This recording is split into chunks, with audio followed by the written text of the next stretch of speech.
pledge allegiance to the flag of the United States of America and to the republic for which it stands, one nation, under God, indivisible, with liberty and justice for all.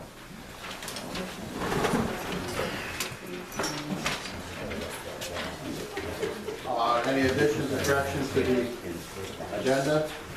I had that we bid the sand. Yeah. The sand bid.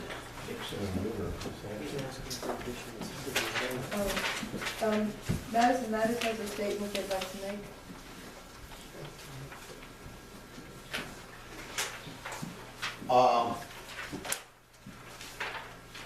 Okay, let's see. Sand would be G under new business.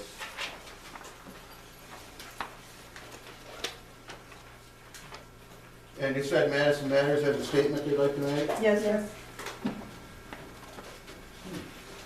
All right, but we're not going to have dialogue like we had last month. No, just a statement. Okay. Put that under presentation. Yeah, public presentation, yes.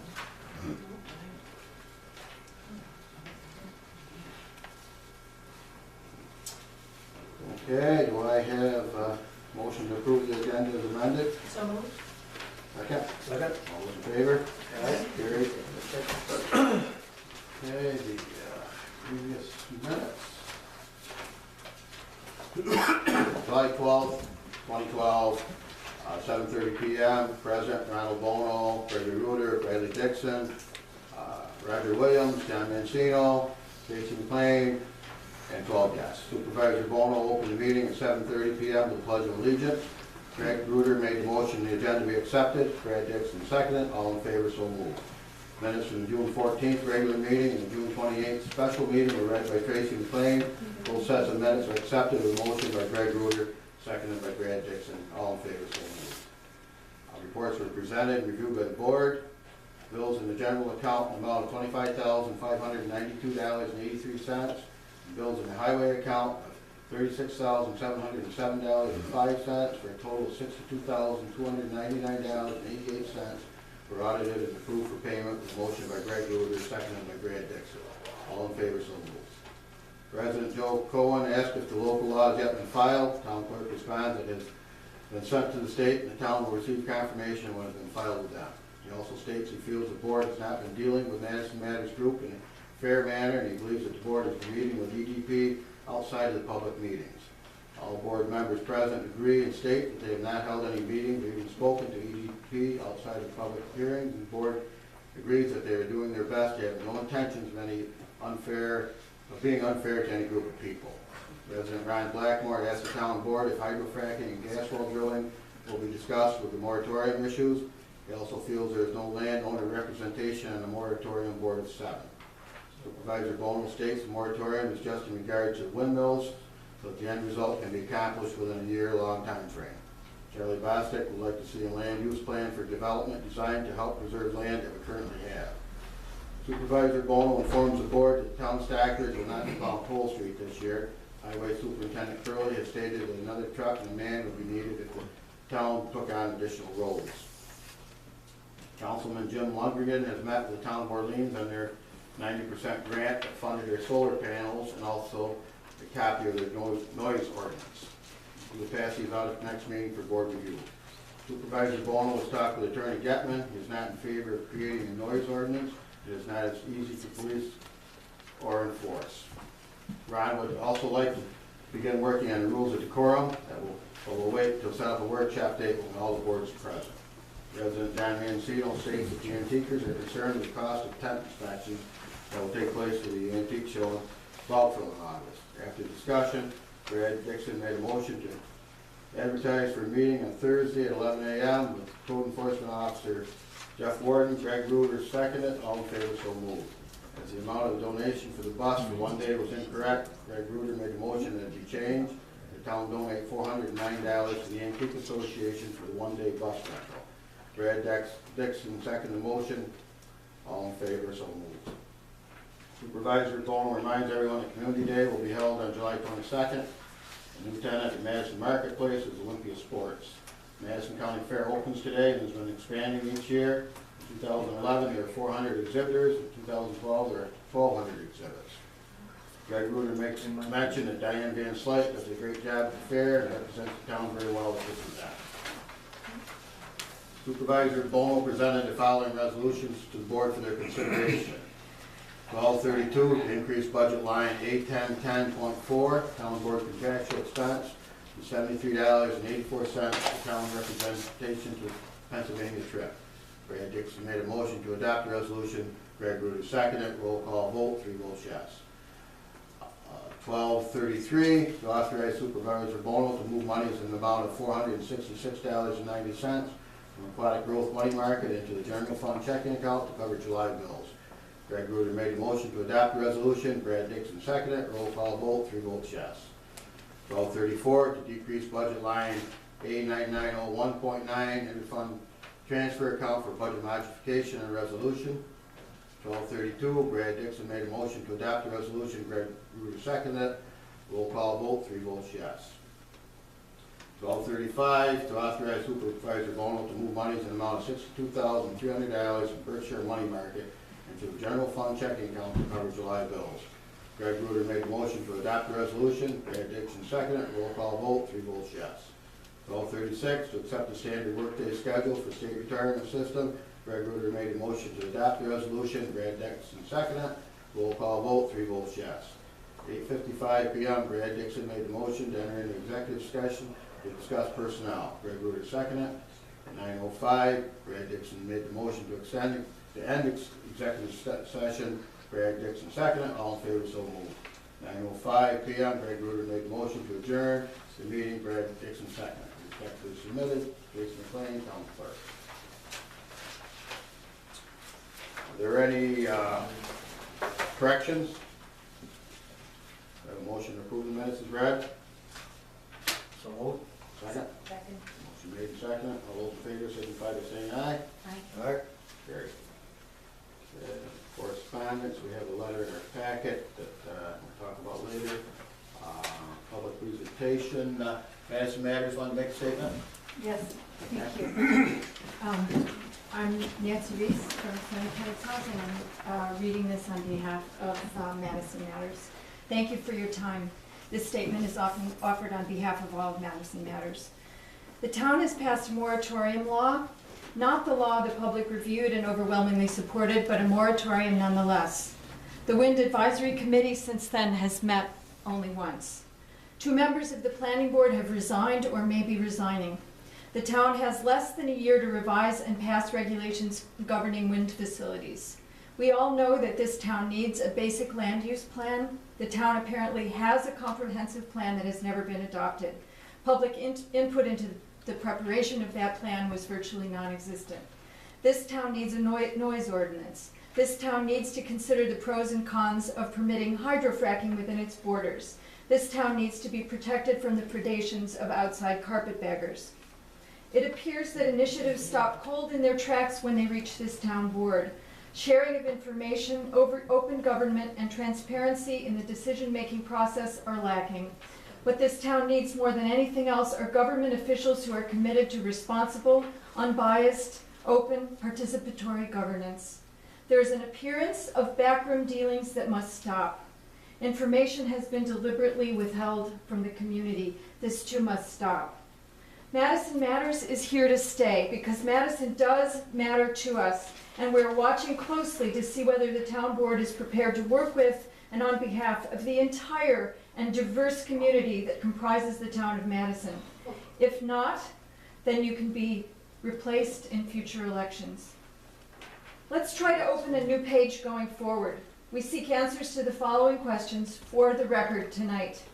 First, over the past 2 months, what conversations or other contact, formal or informal, have any of you had with EDP, Horizon, RUWF, or any other entity or any agent of any of the above entities, including any residents currently receiving payments from any of them, that are considering a wind project in this town? Any and all contact, correspondence, etc., should be the subject of a detailed report delivered at every town board meeting and be reflected in the minutes of every meeting. Second, how does the town board intend to fill the vacancies on the planning board? We are concerned that positions could be filled with people who the town supervisor believes will not challenge him or his agenda. This must not happen. People with the skills, experience, and commitment to serve on the planning board must be appointed, whether or not the town board agrees with them 100%. Thus we ask, first, who has applied? Second, who have you approached to serve? Third, what objective criteria will you apply in making your decision? Fourth, what weight will public input be given? And fifth, when and in what forum do you plan to announce your decisions? With all of the foregoing in mind, we hereby present a petition signed by 88 residents of this town supporting the applications of Joe Cohen and Jane Welsh for the planning board positions. And I'm submitting both the statement and the 88 signatures to our petition. Thank you. Thank you.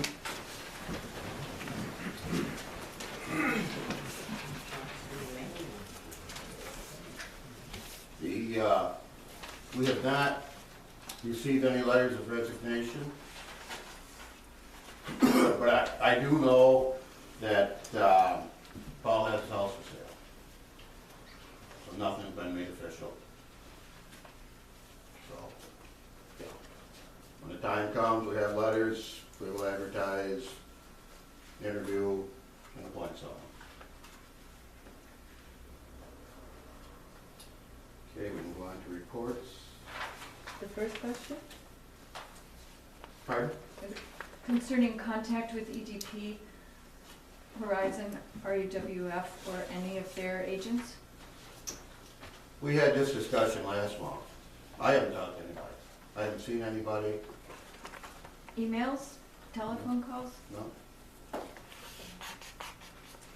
been out of town for the last couple of months, so And Greg and Brad are talking to other people in other townships about some of these other things that they're trying to do. I have not had any letters, other than the letter that came on behalf of Jane. Why is it such a terrible thing to talk to EVP? Madison Matters. All right, whoa. If you guys want to talk to each other, you can do both sides. I have not had any. All right, let's go on to the meeting. The reports, I see we got, Amy gave us a better report that we asked for. Usage of the lake, that type of thing. With that letter? No.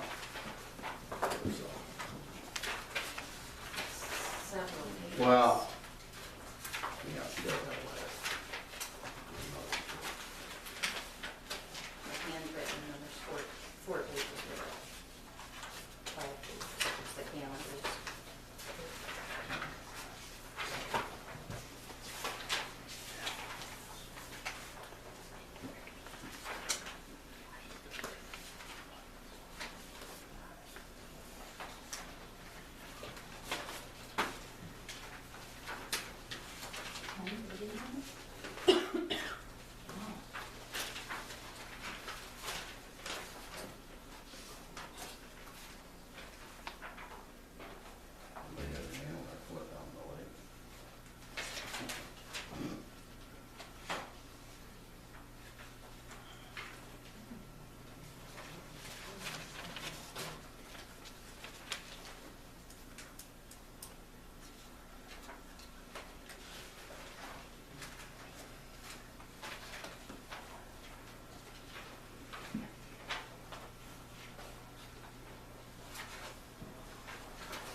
This right here is something Amy would like me to do, to have gas for calling out the transmission.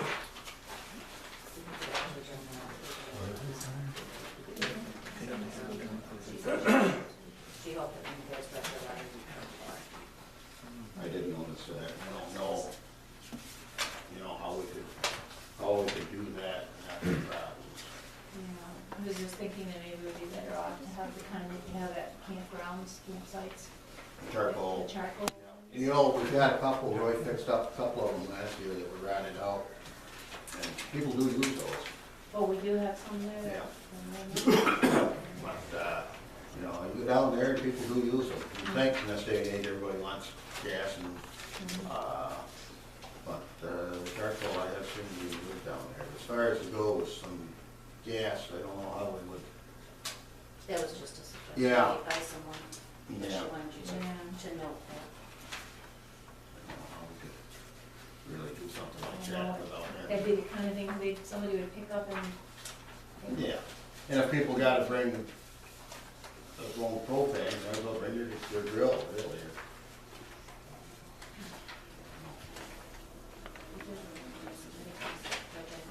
Yes.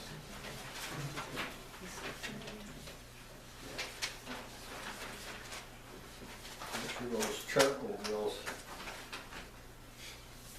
you know, like they have the state parks. Yeah, we've got a couple of them. Well, that's what I mean, do we need to add more of them, or, I don't know what they run, I never bought more than 11, but. Well, if there's two there, I wonder, find out if they use both Yeah, at the same time, or. I just don't like the idea of buying a gas grill. Even if somebody brings their own tank, what happens if something goes wrong and it explodes? yeah, I don't like that. Just doesn't liability issue. make sense. I think they'd end up missing real fast too. Yeah, they fit right on the back of a pickup, notice a car or something, so.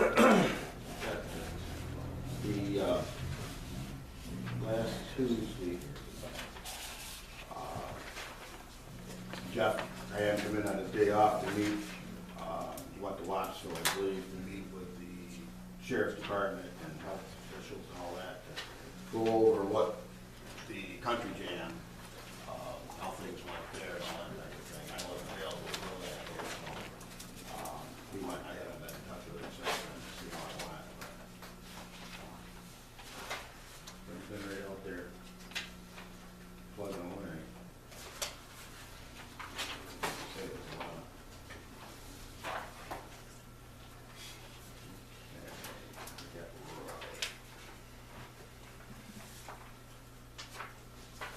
Anything you wanna point out to us, Roy, or?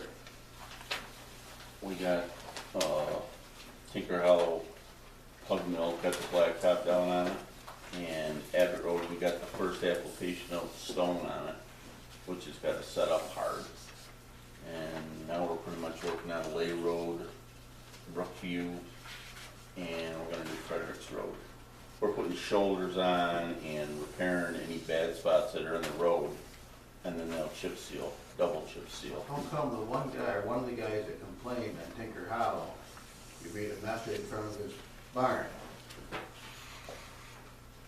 That's a good question. He couldn't wait to get out there with his skidster. Tear it up. Yeah. Yep. He's got his own, he just goes out and, Yeah, I mean, that road is really nice. yeah, it's nice. I mean, I caught myself the other day doing 50 going down Yeah. Why not? You can slide right down through there. it. Yeah. And we gotta let it harden up so we can put the shoulders on. But it has to harden up, especially the edges. And then we built a fixture for the grater blade, so we won't have a problem putting the shoulders on ourselves. Oh, yeah? A shoulder machine is like $2,700 a day. So what did you bill? How much was it? Flat plate that goes on the very end of it, and then it hooks out, Oh, yeah? and it keeps the pressure run. You know, you have to keep moving your blade around. But I ordered a rubber cutting edge to put on it, so we're not gonna tear up the new road. Right. I haven't got the rubber cutting edge on, we'll get the steel one on, and it's working good, working real good. Good. In fact, I did Brookside today with it, did Lady Road Monday. I was in the shop there this afternoon, I could hear you on the radio talking to the guys. Yeah. We use the chutes in the truck to put the crusher run on the shoulder, because then you got piles right on the edge of the road, and then you actually make yourself a new shoulder. You broom everything first, and get all the loose stuff off.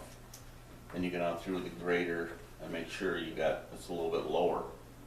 And then you take the chutes on the truck and just make piles. usually 3 piles down through there, then come down through